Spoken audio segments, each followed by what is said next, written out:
اب تو ہمیں مکہ کی فتح کی خوشخبری ملی ہے، تو پھر انہوں نے یہ کہا کہ اس میں ایک اشارہ نبی صلی اللہ علیہ وسلم کی رخصتی کا بھی ہے کہ اب وہ ہم میں نہیں رہیں گے کیونکہ ان کا مشن مکمل ہو گیا ہے۔ تو ہم اس کا باقاعدہ شروع کرتے ہیں۔ اذا جاء نصر اللہ والفتح، جب آ جائے اللہ کی مدد اور فتح۔ ایک ایک لفظ کے لحاظ سے دیکھتے ہیں۔ اذا کا مطلب ہے جب، اذا کا مطلب جب، اور جاء کا مطلب ہے وہ آیا، جب وہ آیا۔ لیکن یہاں پہ ہم اس کا ترجمہ کریں گے جب آ جائے۔ وجہ کیا ہے؟ یہ وجہ آپ نے سورۃ الفلق کے ترجمے میں، سورۃ الناس کے ترجمے میں پہلے ہی سیکھ لی ہے۔ اس میں ہم نے یہ سیکھا تھا کہ اگر ماضی کے صیغے کے سے پہلے اذا آ جائے تو اس کا مطلب ہوتا ہے پھیل جانا، یعنی اس کا مطلب مضارع میں آ جاتا ہے۔ ہم اس کا مطلب ماضی والا نہیں کریں گے بلکہ ماضی پلس مضارع والا کریں گے کہ اذا جاء، جب آ جائے۔ جاء کا مطلب وہ آیا، اذا جاء کا مطلب جب آ جائے۔ یہ اوپر ایک بات لکھی بھی ہوئی ہے یہی والی جو میں نے ابھی آپ کو سمجھائی ہے کہ اذا جب ماضی پر داخل ہو تو، یعنی یہ ماضی ہے، اس کے اوپر داخل ہوا کیا؟ اذا، تو کیا ہوا؟ ماضی مضارع کا معنی دیتا ہے، یعنی وہ آیا کی بجائے آ جائے معنی آ جائے گا۔ تو اذا جاء، جب آ جائے، نصر اللہ، نصر کہتے ہیں مدد کو۔ ہم اردو میں جو نصرت لفظ استعمال کرتے ہیں وہ یہیں سے نکلا ہوا ہے۔ تو نصر ہے اللہ کی مدد، نصر اللہ، اللہ کی مدد، اللہ کی نصرت۔ ہم صرف کوشش کرتے ہیں، یہ بات ذہن میں رکھنی ہے۔ ہمارے اختیار میں کوشش ہوتی ہے، اللہ تعالیٰ کی مدد سے ہی ہر چیز ہو سکتی ہے۔ اس چیز کا، اس کام کا ہو جانا وہ اللہ کے اختیار میں ہے۔ تو یہاں نصرت سے مراد حق کا غلبہ ہونا ہے، یعنی اسلام کا وہاں پہ غالب ہو جانا۔ سارے عرب نے اسلام قبول کر لیا تھا نا، نبی صلی اللہ علیہ وسلم کے انتقال سے پہلے ہی سب لوگ مسلمان ہو چکے تھے۔ تو یہ سب کیا ہے؟ نبی صلی اللہ علیہ وسلم نے صرف کوشش کی تھی۔ اب یہ ہے کہ وہ کر دینا، اس میں مکمل کامیابی دینا وہ اللہ کے ہی اختیار میں تھا، اور آج بھی اللہ ہی کے اختیار میں ہے۔ تو مجھ سے اور آپ سے نا نتیجے کا سوال نہیں ہوگا، مجھ سے اور آپ سے، ہر مسلمان سے، ہر انسان سے کوشش کا سوال ہونے کہ تم نے کوشش کی تھی یا نہیں کی تھی، اس کا نتیجہ کیا رہا، یہ ہم، اس کے بارے میں اللہ نے ہم سے نہیں پوچھنا۔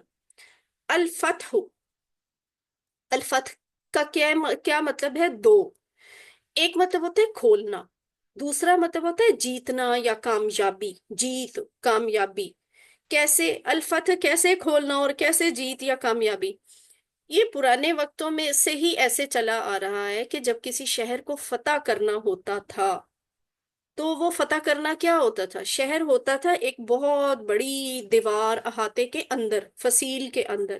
تو جب فوجیں حملہ کرتی تھی، جنگیں ہوتی تھیں، کامیاب ہو جاتی تھی باہر والی فوج، تو وہ پھر اس فصیل کے وہ جو دروازے ہوتے تھے بڑے بڑے، ان کو کھول دیا جاتا تھا، یا وہ فوج توڑ کے وہ دروازے اندر داخل ہو جاتی تھی۔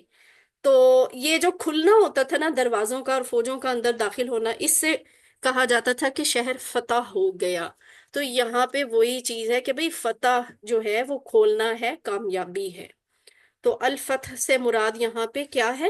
اس جگہ پہ کیا مراد ہے؟ مکہ کی فتح، کہ نبی صلی اللہ علیہ وسلم کا کنٹرول جو ہے وہ مکہ پہ ہو جائے گا۔ پہلے تو قریش کے کنٹرول میں تھا نا۔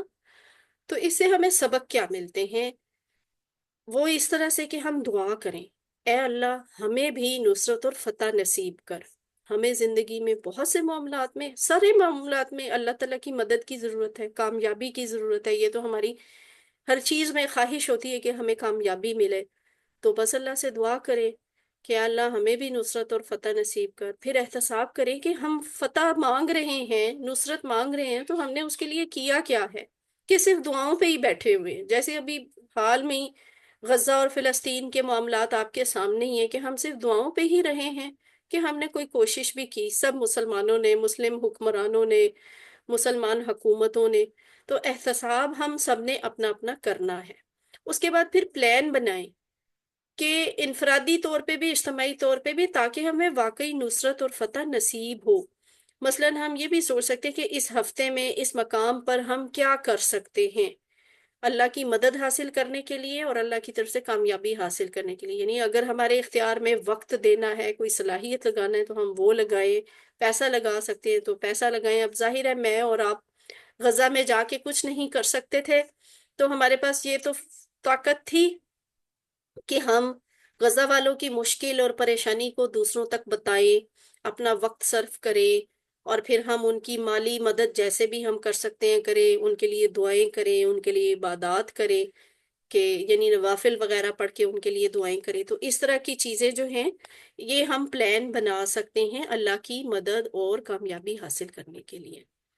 تو اس آیت سے ہم تصور احساس کے بعد کیا دعا کریں گے کہ اے اللہ تعالیٰ ہماری مدد کر. احتساب کریں گے کہ کیا ہم نے وہ سب کام کیے جو اللہ کی مدد کو بلانے والے ہیں، یا کہیں ایسے تو نہیں کہ ہم بس اللہ کو ویسے ہی دعوتیں دیتے رہتے کہ اللہ تعالیٰ کامیابی دے دے، مدد دے دے، اور ہمارے اپنے اعمال ایسے نہیں ہوتے کہ اللہ تعالیٰ کی طرف سے مدد یا کامیابی ملے. تو پلان پھر بنائیں کہ انفرادی اور اجتماعی، تاکہ ہمیں اللہ کی مدد ملے اس ہفتہ اس مقام. اور وہی بات کہ اس وقت پیسہ صلاحیت کا استعمال دین کی خدمت وغیرہ کے لیے بھی. اب اس کو رپیٹ کر لیں. اذا جب آ جائے، نصر اللہ اللہ کی مدد، والفتح اور کامیابی کا فتح. ورأیت الناس، ورأیت ورأیت اور آپ دیکھیں الناسا لوگوں کو. ایک ایک لفظ کو دیکھیں، یہ ہے دو ٹکڑے، پھر بنتا ہے ورأیت. ٹکڑے کریں گے تو کیا بنے گا؟ وا کا مطلب اور، رأیتا رأیتا اس کا مطلب ہے آپ دیکھیں. اس طرح کا لفظ ہم سیکھ چکے ہیں، جیسے تھا فعلتا آپ نے کیا. ٹھیک ہے، تو یہ جو تا ہے نا، تازہ برتا، اس میں آپ والا سامنے والا مطلب ہوتا ہے. رأیتا آپ دیکھیں. سورۃ الفاتحہ میں ہم نے کہا تھا انعمتا، تو نے انعام کیا، یعنی آپ نے انعام کیا. پھر ہم نے درود شریف میں ہم نے سیکھا صلیتا، تو نے رحمت بھیجی. پھر ہم نے ایک لفظ وہاں ہی سیکھا تھا بارکتا، تو نے برکت بھیجی. یہ اسی طرح کا لفظ ہے رأیتا، آپ نے دیکھا. لیکن یہاں پہ اس کا جو ترجمہ ہم آپ دیکھیں پڑھ رہے ہیں نا، وہ اذا کی وجہ سے پڑھ رہے ہیں. اصل مطلب اس کا یہی ہے رأیتا رأیتو، آپ نے دیکھا میں نے دیکھا. لیکن یہاں پہ ہم کہیں گے آپ دیکھیں اذا کی وجہ سے، جو شروع میں آیا تھا اذا جاء نصر اللہ والفتح. ورأیتا اور آپ دیکھیں. آپ نبی صلی اللہ علیہ وسلم کو کہا جا رہا ہے کہ آپ دیکھیں کیا رکھیں وا اور اذا. یہ آپ کو وہی ریفرنس دیا کہ جو شروع میں اذا آیا تھا نا، وہی اذا یہاں بھی ہے، نظر نہیں آ رہا. اور جب رأیتا آپ دیکھیں الناسا سا لوگوں کو. اب یہاں جو سین کے اوپر زبر ہے نا، اس سے ہمیں پتہ چل جاتا ہے کہ یہ آبجیکٹ ہے، اس کے اوپر کام ہو رہا ہے، اس پہ کام کا اثر ہے. تو آپ نے دیکھا یا لوگوں نے دیکھا، ہم اس کا ترجمہ نہیں کریں گے. لوگوں کو دیکھا، کیونکہ سین کے اوپر زبر آ رہی ہے، زبر آئے تو اس کے اوپر اثر پڑتا ہے. اب یہ جو ناس لفظ ہے نا، یہ دیکھتے ہیں یہ کہاں سے نکلا ہے. ناس وہی ہے انسان، انسانن عربی کا لفظ ہے، جیسے ہم اردو میں بھی بولتے ہیں انسانن آدمی. تو انسانن کی جمع ہوتی ہے ناسن، لوگ، زیادہ آدمی، زیادہ انسان. تو انسانن اور ناسن. تو الناس کیا ہوا؟ لوگ. اب یہاں پہ کون سے ناس مراد ہیں؟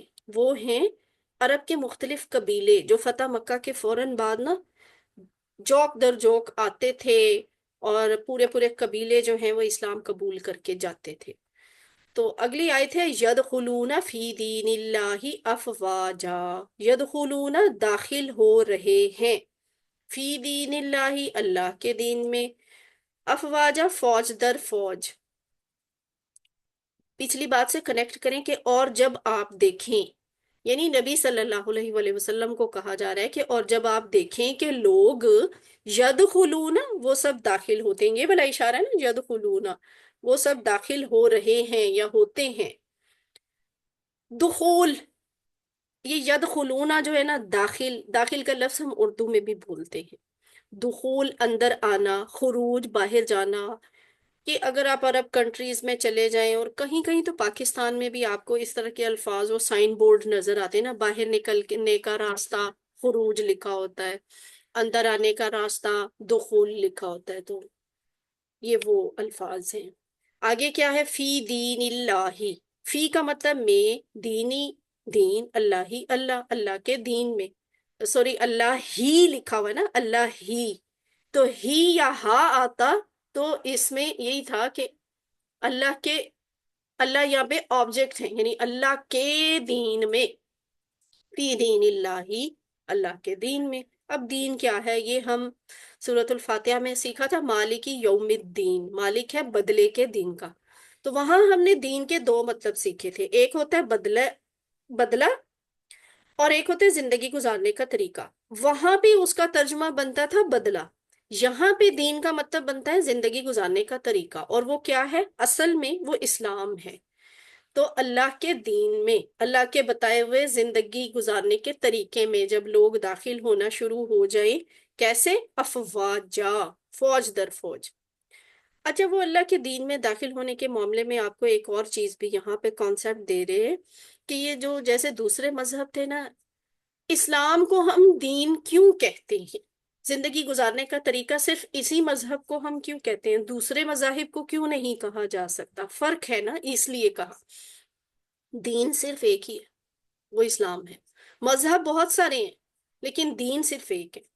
کیسے مسلمان یہ دعویٰ کیوں کرتے ہیں کہ دین صرف ایک ہے اور صرف اسلام ہی دین ہے؟ وہ ایسے، فور ایگزامپل آپ عیسائیت کو لے لیں، وہ پرستش کرتے ہیں، پوجا کرتے ہیں، ہاں جی کرتے ہیں، لیکن ان کے دین میں، ان کے مذہب میں تجارت، معیشت، سیاست کے قانون، ان کے طریقے، ان کے اصول، ان کی شریعت کچھ بھی نہیں ہے، کچھ نہیں بتایا گیا۔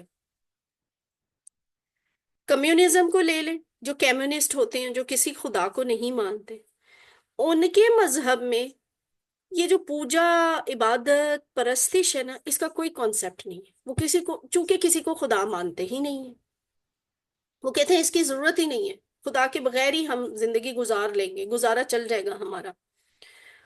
لیکن ان کے مذہب میں آپ کو تجارت، معیشت، سیاست پہ چیزیں ملیں گی، تو دیکھیے بیلنس نہیں ہے نا۔ عیسائیت ہے تو وہ صرف پوجا، عبادت پہ زور دے رہی ہے، کمیونزم ہے تو وہ صرف تجارت، معیشت یعنی دنیا پہ دے رہا ہے، مذہب کو خارج کر دیتا ہے۔ عیسائیت ہے تو وہ مذہب کو زور دیتی ہے اور دنیا کو وہ خارج کر دیتی ہے، لیکن اسلام ایسا مذہب نہیں ہے۔ اسلام عبادات پہ بھی زور دیتا ہے، عبادات کے طور طریقے تک بتاتا ہے، اور اسلام ایسا مذہب ہے کہ وہ تجارت پہ، معیشت پہ، سیاست پہ، ہر طرح کے قانون پہ، سماجی، انفرادی، معاشرتی زندگی پہ، ہر چیز پہ اسلام نے کوئی اصول، کوئی طریقے، کوئی ضابطے، سب کچھ بتایا ہوا ہے۔ تو اسی وجہ سے اسلام جو ہے وہ دین ہے، اسلام دین میں ہر چیز عبادت ہے۔ کوئی بھی آپ تجارت، معیشت، سیاست بھی کریں گے تو اسلام کہتا ہے وہ دین کا حصہ ہے، وہ عبادت ہے، یعنی اگر اللہ کی خوشی کے لیے نیت صحیح کر کے کریں تو آپ دنیا کا بھی جو کام کریں گے وہ دین ہی ہوگا۔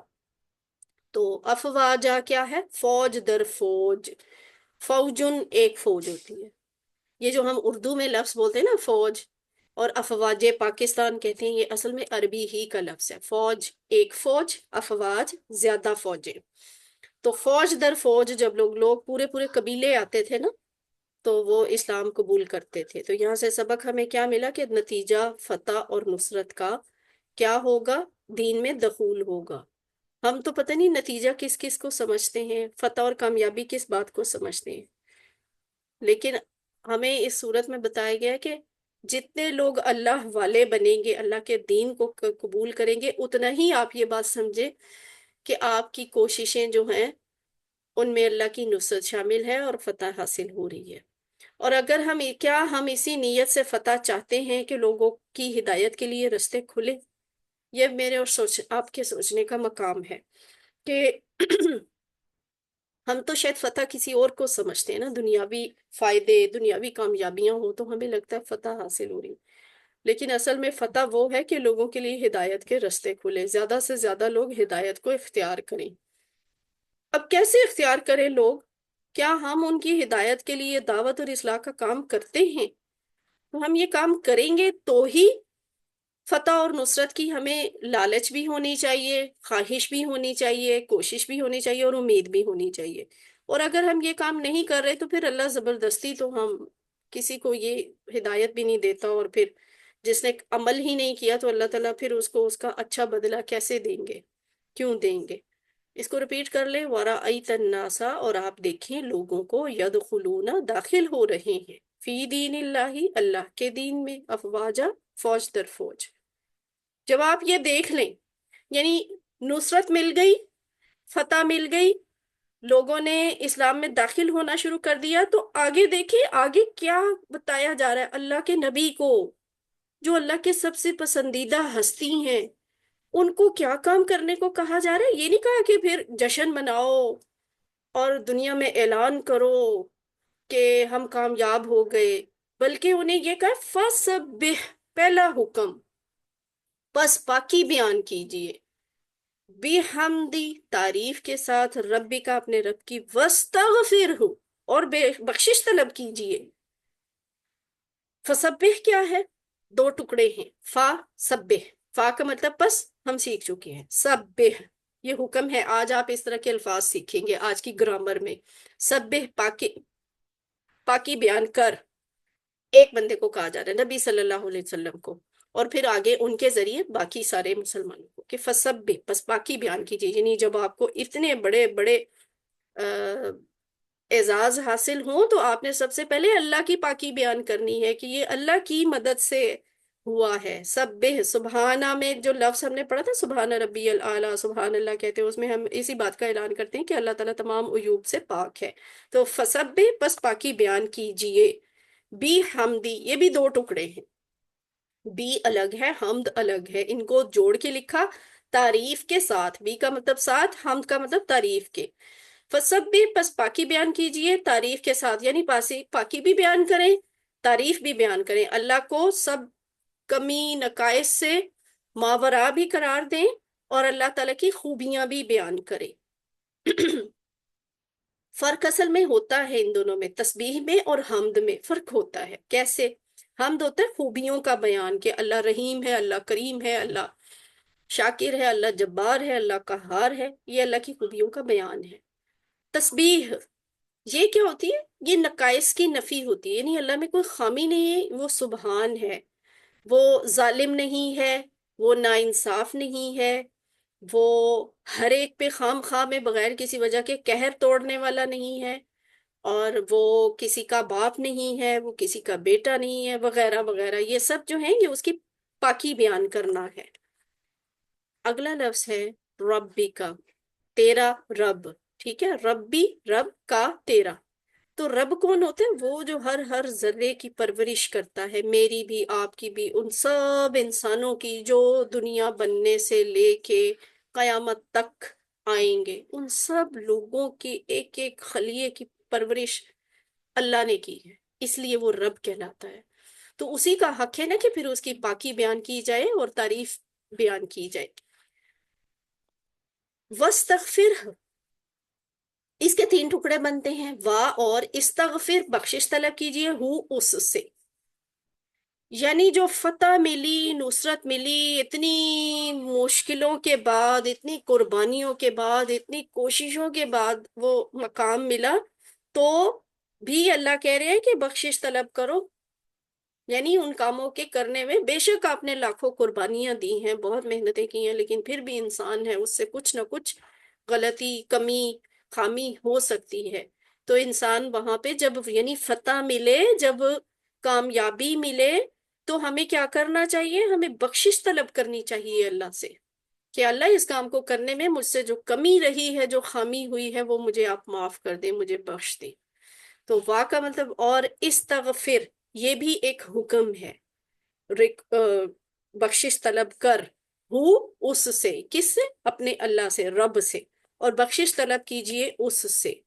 تو یہ جو استغفر لفظ ہے نا، یہ ہم اردو میں بھی اس طرح کے الفاظ استعمال کرتے ہیں، مغفرت، غفور، مغفور، استغفار، یہ جو الفاظ ہیں یہ اردو میں بھی ہم استعمال کرتے ہیں، ہر ہے عربی کے۔ تو یہاں سے سبق کیا ملتے ہیں کہ اللہ تعالیٰ سارے عیوب سے پاک ہے، اس میں کوئی نقص، اس میں کوئی کمزوری نہیں ہے، اس کو کسی کی مدد کی ضرورت نہیں ہے، اور وہ کسی کے پریشر میں نہیں آتا، کسی کے دباؤ میں نہیں ہے، اس کا بیٹا کوئی نہیں ہے، وہ باپ کسی کا نہیں ہے، وہ اکیلا ہے ذات میں، صفات میں، حقوق میں اور اختیارات میں۔ تو اس لحاظ سے تسبیح بیان کرنی ہے اللہ کی۔ پھر اس کے بعد تعریف کے معاملے میں کیا ہے کہ ساری تعریفیں اللہ کے لیے ہیں، وہ بخشنے والا ہے، وہ عیبوں پہ پردہ ڈالنے والا ہے، وہ بہت مہربانی کرنے والا ہے، وہ مسلسل رحم کرنے والا ہے، علیم ہے، خبیر ہے، عادل، سمیع، کبیر، خالق، جمیل، یہ سب خوبیاں اس کے اندر پائی جاتی ہیں۔ یعنی اللہ تعالیٰ کے جو 99 نام ہیں نا، وہ ہر لحاظ سے اللہ تعالیٰ کی ایک صفت ہے اور بہترین صفت ہے، تو اس لحاظ سے اللہ تعالیٰ قابل تعریف ہے۔ اور وستغفر، اس سے ہمیں کیا سبق ملتا ہے کہ اگر اللہ تعالیٰ سے شکایت کی ہو تو اس کا مطلب ہے، یعنی اگر ہم اللہ تعالیٰ سے شکایت کریں نا کہ اے اللہ میں نے اتنی محنت کی، تو نے پھر بھی مجھے کامیاب نہ کیا، یا کوئی مشکل آ جائے تو ہم کہتے ہیں اتنے لوگوں کے ساتھ یہ معاملہ ہوتا ہے، یہ میرے ہی حق میں برا فیصلہ ہونا تھا۔ اصل میں وہ شکایت جو ہوتی ہے نا، ہم حقیقت میں کیا کر رہے ہوتے ہیں، اس بات کا جرم کر رہے ہوتے ہیں کہ ہم اللہ تعالیٰ کو پاک نہیں مانتے، سبحان اللہ کی نفی کرتے ہیں ہم جب ہم اللہ سے شکایت کرتے ہیں۔ تو سچی تعریف اور شکر یعنی حمد اس لحاظ سے ہو ہی نہیں سکتا۔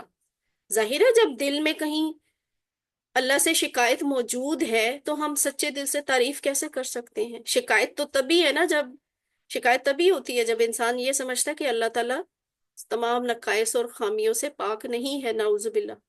انسان کو لگ رہا ہوتا ہے کہ میرے ساتھ اللہ نے ناانصافی کر دی، میرے ساتھ ظلم کر دیا، میرے ساتھ کچھ برا کر دیا، وہ سچے دل سے تعریف بھی نہیں کر سکتا پھر انسان، اس لیے تسبیح بہت ضروری ہے۔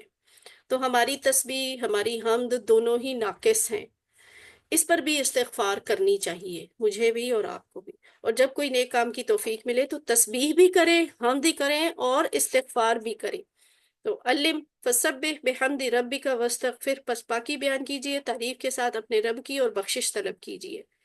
آیت کا آخری حصہ ہے انہو کان توابا، انہو بے شک وہ، کانا ہے، توابا بڑا توبہ قبول کرنے والا۔ یہ جو لفظ انا ہے، یہ ہم اس کا جملہ ٹیبل پورا کر چکے ہیں، انہو، انہم، انکا، انی، انکم، اننا۔ انا کا مطلب کیا ہوتا ہے؟ بے شک، اور ہو وہ، کون؟ اللہ، انہو بے شک وہ، کانا، کانا کا اصلی مطلب ہوتا ہے تھا، ٹھیک ہے؟ اصل میں کانا کا مطلب تھا ہوتا ہے، لیکن جب یہ اللہ کے لیے استعمال ہو رہا ہو نا، تو پھر اس کا ترجمہ جو ہے، اس کا مطلب جو ہے وہ تھا کے معنی میں نہیں آتا، یہ صرف اللہ کے لیے ہے کے مطلب میں آتا ہے۔ انہو کانا بے شک وہ ہے، توابا، توابا کیا؟ بڑا توبہ قبول کرنے والا۔ یہ جو واو کے اوپر تشدید ہے، اس میں نا بہت زیادہ والی شدت موجود ہے، توابا بار بار توبہ قبول کرنے والا۔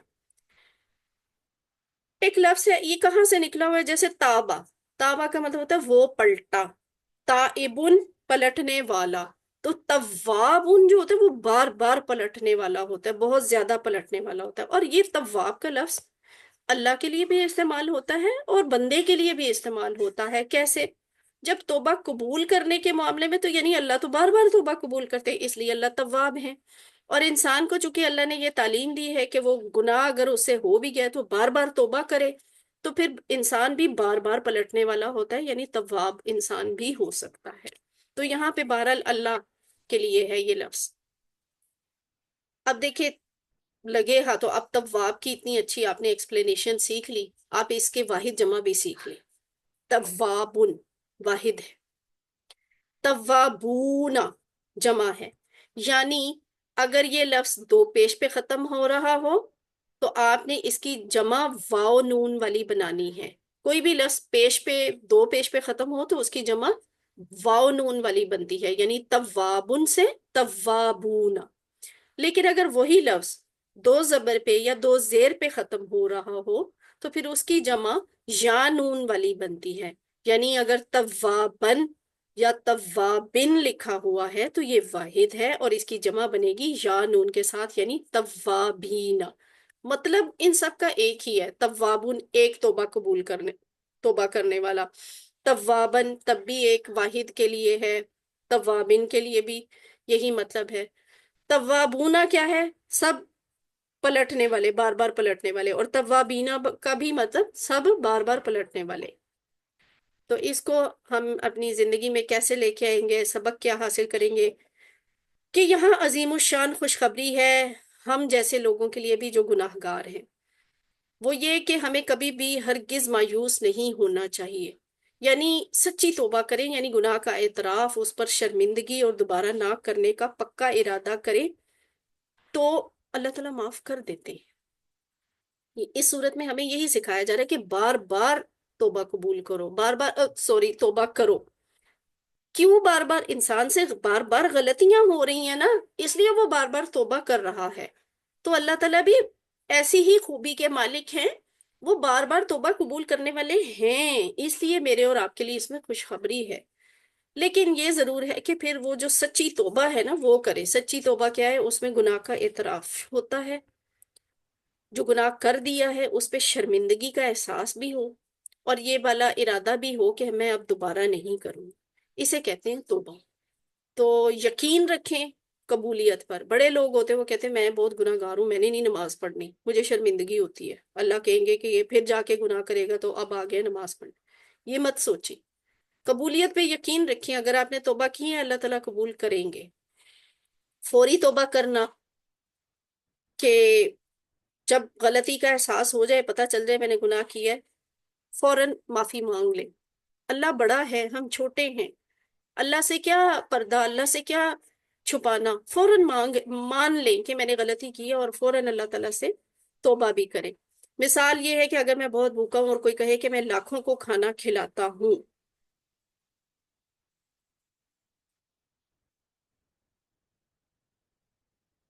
مثلاً یہ کہ ہم کوئی بڑا بول جاتے ہیں، میں تو ایسے کرتا ہوں، میں تو ویسے کرتا ہوں۔ ہم نہیں کھانا کھلاتے کسی کو، کھانا تو اللہ تعالیٰ کھلاتے ہیں نا۔ تو اپنی کسی بھی خوبی کو بڑھا چڑھا کے بیان کرنا یا اسے اپنا ہی کوئی کارنامہ سمجھنا، یہ بھی ایک غلط بات ہے۔ تو ایسا جب کوئی خیال آئے، ایسی کوئی بات ہو جائے تو اللہ سے توبہ کریں۔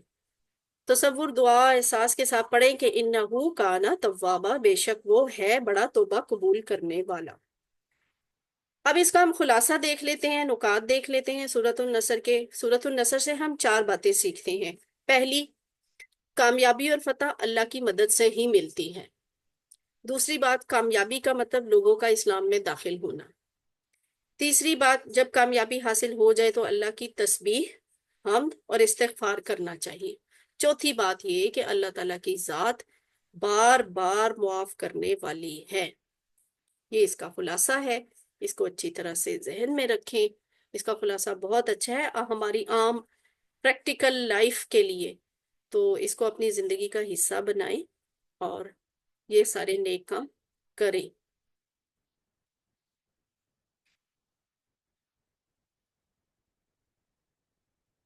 اعوذ باللہ من الشیطان الرجیم، بسم اللہ الرحمن الرحیم، بسم اللہ الحمدللہ والصلاة والسلام علی رسول اللہ، رب اشرح لی صدری ویسر لی امری واحلل عقدۃ من لسانی یفقہوا قولی۔ السلام علیکم ورحمۃ اللہ وبرکاتہ۔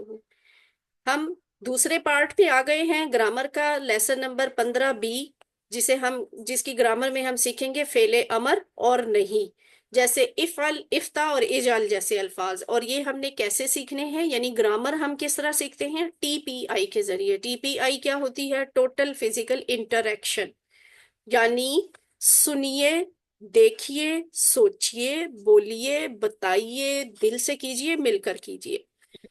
اور یہ وہی والی ریویژن ہے سلائیڈ کے ماضی کی کیا پہچان ہے، اس میں تبدیلی جو ہے آخر پہ آتی ہے، اصل الفاظ شروع میں آتے ہیں۔ مضارع کی کیا پہچان ہے کہ تبدیلی والے الفاظ شروع میں آتے ہیں اور اصل الفاظ بعد میں ہوتے ہیں، تو یہ مضارع ہوتا ہے۔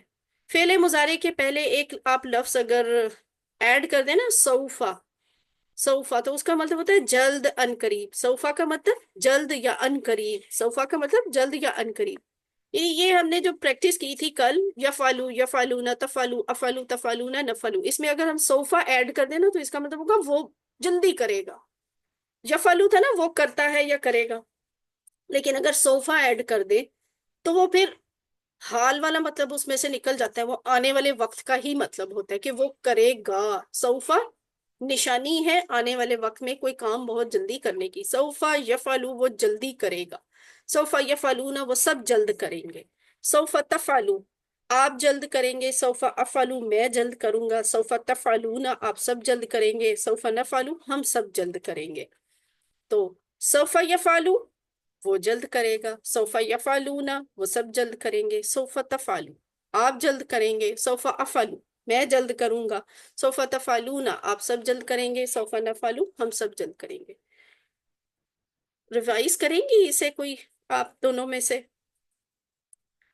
بھائی جان میں کرتی ہوں. سوفا یفعلون وہ جلد کرے گا. یفعلو سوفا پہلا یفعلون والا وہ جو سب لفظ ہے نا جلد سوفا کریں گے. یفعلو، سوفا تفعلون آپ جلد کریں گے. سوفا افعلو میں جلد کروں گا. سوفا تفعلون آپ سب جلد کریں گے. سوفا نفعلو ہم سب جلد کریں گے. ہاں جی. Sofa یفعلو sofa یفعلون. اور ایک اور بات ہے، وہ کہہ رہے ہیں اس صوفہ کی بھی بجائے نا بعض اوقات قرآن میں آپ کو ایسے نظر آتا ہے کہ صوفہ بھی نہیں لکھا ہوتا، صرف آدھی سی سین لکھی ہوتی ہے. تو اس سین کا مطلب ہوتا ہے بہت ہی جلدی، یعنی اس اوپر والے صوفہ سے بھی زیادہ جلدی. تو اسی لیے اتنی جلدی کہ وہ صوفہ بولنے کا بھی پورا ٹائم نہیں ہے، وہ صرف کہہ دیتے ہیں. اب اس کو لکھتے کیسے ہیں؟ اس طرح سیفعلو سیفعلو سیفعلون ستفعلو سافعلو ستفعلون سنفعلو. یعنی سیفعلو وہ بہت جلد کرے گا. سیفعلون وہ سب بہت جلد کریں گے. ستفعلو آپ بہت جلد کریں گے. سافعلو میں بہت جلد کروں گا. ستفعلون آپ سب بہت جلد کریں گے. سنفعلو ہم سب بہت جلد کریں گے. سیفعلو سیفعلون ستفعلو سافعلو ستفعلون سنفعلو. تو کروائیں گی آپ سسٹرز؟ جی میں کرواتی ہوں. جی سامیہ کروائیں. سیفعلو وہ بہت جلد کرے گا. سیفعلون وہ سب بہت جلد کریں گے. ستفعلو آپ بہت جلد کریں گے. سافعلو میں بہت جلد کروں گا. ستفعلون آپ سب بہت جلد کریں گے. سنفعلو ہم سب بہت جلد کریں گے. ماشاءاللہ ویری گڈ. ٹھیک ہے، اب آگے چلتے ہیں. الحمدللہ یہ صوفہ اور سا والے سبق کے ساتھ ہمارا فعل مضارع مکمل ہو گیا ہے. آپ سب کو مبارک ہو، اللہ کا شکر ہے. اب ہم نئی چیز سیکھنے لگے ہیں. فعل میں یہ آخری چیز ہے، امر اور نہیں. امر ہوتا ہے کسی کو حکم دینا، نہیں ہوتا ہے کسی کو روکنا. یعنی ہے تو ایکچولی نہیں بھی حکم ہے، لیکن یہ منع کرنے والے معنی میں ہے کہ امر ہوتا ہے کر یا کرو، اور نہیں ہوتا ہے مت کر یا مت کرو. تو امر ہے حکم دینا، نہیں ہے روکنا. ویسے امر کسی کو ریکویسٹ کرنا، گزارش کرنا بھی شامل ہے، کہ اگر کسی کو کام آپ درخواست کے ساتھ کہہ رہے ہیں نا تو وہ بھی امر میں ہی شامل ہوتی ہے. اب ہم امر کے بھی صیغے سیکھیں گے اور نہیں کے بھی صیغے سیکھیں گے انشاءاللہ. اور وہ کیسے بنانا ہے؟ وہ کہہ رہے ہیں کہ اس سبق میں ہم فعلا سے امر کے الفاظ بنانے سیکھیں گے. یعنی امر کیا ہے؟ حکم. حکم کس کو دے سکتے ہیں؟ اسی کو جو سامنے ہے، جو ہے ہی نہیں ہے، موجود ہی نہیں ہے، اسے میں کیسے حکم دوں؟ ہے نا؟ آپ ہی ہے نا، آپ کو ہی حکم دیا جا سکتا ہے. سامنے والے کو ہی، یعنی جس سے آپ کا براہ راست لنک ہوتا ہے، حکم اسی کو دیا جا سکتا ہے. یا گزارش بھی کرنی ہے تو اسی کو کی جا سکتی ہے. تو یہ بنانا کیسے ہے دیکھیں. جو موجود ہے، موجود کے لیے ہم یہ کہتے تھے نا تفعلو آپ کرتے ہیں یا کریں گے. تفعلو آپ کرتے ہیں یا کریں گے. وہ کہہ رہے ہیں یہ جو آپ والا مضارع کا صیغہ ہے نا، اسے پکڑ کے لے آئے یہاں پہ. اس کا ترجمہ آپ کرتے ہیں یا کریں گے. تو اس کا اب اگر آپ کو امر بنانا پڑے، کیا کرنا ہے؟ آپ نے شروع میں سے تا کو کاٹ دیں، آخر کی پیش کو کاٹ دیں، یعنی اسے ساکن کر دیں. اب پیچھے کیا رہ گیا؟ فا عین لام رہ گیا. لیکن دیکھیں فا کے ساتھ ایک مسئلہ ہے، فا کے اوپر ہے جزم. جو لفظ جزم کے ساتھ شروع ہو رہا ہو اس کو بولا نہیں جا سکتا. اس کو بولنے کے لیے نا عربی میں ایک قاعدہ ہے، جسے بول نہ سکے نا اس کے ساتھ الف لگا دیتے ہیں. تو یہ بن جائے گا افعل، ٹھیک ہے؟ یعنی مضارع کا جو یہ صیغہ تھا نا، تفعلو، تجعلو، تسمعو، تضربو، اور تنصرو، تعبدو، تفتحو، انہی میں سے ہم نے اب بنانا ہے امر، اور وہ ہم الف لگا کے کریں گے، شروع کا تا گرا دیں گے، ٹھیک ہے؟ اب یہ بن گیا، تفعلو سے بن گیا افعل۔ افعل کا مطلب ہے کر، ایک بندے کو کہا جا رہا ہے کر۔ یہ دیکھیں کیسے بنیں گے؟ قرآن میں نا بہت سے الفاظ اس طرح کے نمونوں پہ ہے، بہرحال صرف فا عین لام والے جو ہیں وہ 3 دفعہ آئے ہیں، لیکن سینکڑوں دفعہ باقی سب کے سٹائلز میں ہیں۔ اذان سن لوں پھر آپ سے دوبارہ کرتی ہوں۔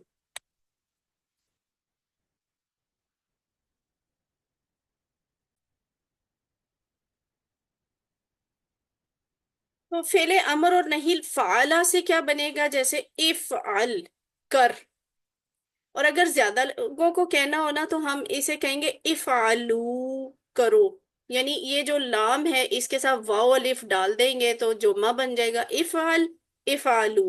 اب ترجمہ کرتے ہوئے آپ کیسے؟ کر، یعنی ایک بندے کو کہا جا رہا ہے کر، زیادہ لوگوں کو کہنا ہے نا تو کرو، واو ایڈ کر دے، کرو، ٹھیک ہے؟ کر، کرو، افعل، افعلو۔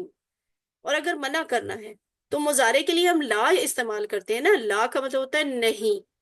تفعل، تفعل تو، تفعلو آپ کرتے ہیں، تو اس کو ہم نہیں میں لے کے آئیں گے تو بن جائے گا تفعل، یعنی لام کی آخر پہ پیش ختم کر دینی ہے امر میں، لا تفعل، مت کر، مت کر، تفعل مت کر، یعنی آپ ایک سے کہا جا رہا ہے آپ مت کر۔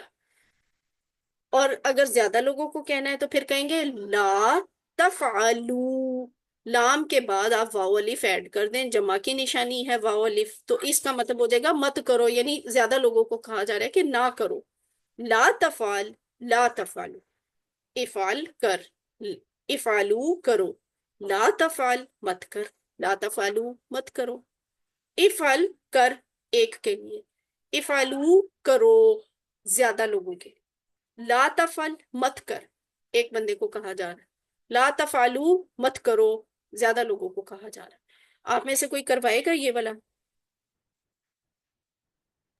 جی سامعہ؟ افعل، جی افعل کر، افعلو کرو، لا تفعل مت کر، لا تفعلو مت کرو۔ ماشاءاللہ، ویری گڈ۔ ٹھیک ہے آگے چلتے ہیں۔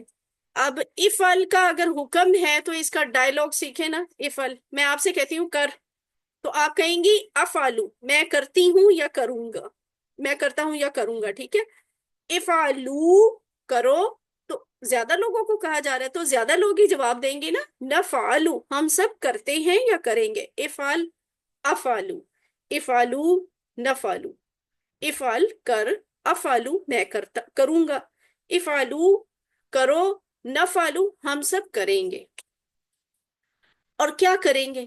کوئی چیز ہے ساتھ میں ایڈ کر دیں، افعل خیرن، رن، را کے اوپر زبر، تو اس کا مطلب ہوگا نیکی کر، ٹھیک ہے؟ بھلائی کر۔ افعلو آپ کہیں گے افعلو خیرن، میں بھلائی کروں گا، افعلو خیرن زیادہ لوگوں کو کہوں تو وہ کہیں گے نفعلو خیرن، ہم بھلائی کریں گے، نیکی کریں گے۔ تو الحمدللہ یہ آپ کا ٹیبل یہاں تک جو ہے نا افعال کا آج مکمل ہو گیا۔